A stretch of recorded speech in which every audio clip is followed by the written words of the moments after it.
muuqaalka Muqdisho wuxuu idinka codsanayaa inaad fiidiyogan sheer garaysaan. muddo ayaan ku soo shaqaynayay kaamiradan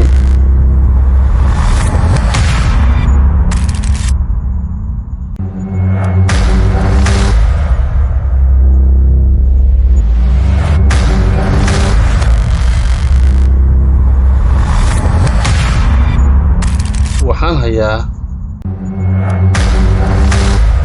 cajaladahan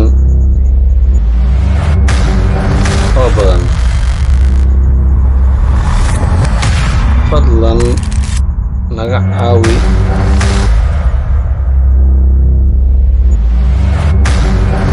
sidaan muuqaalkan uga soo saari lahayn cajaladaha.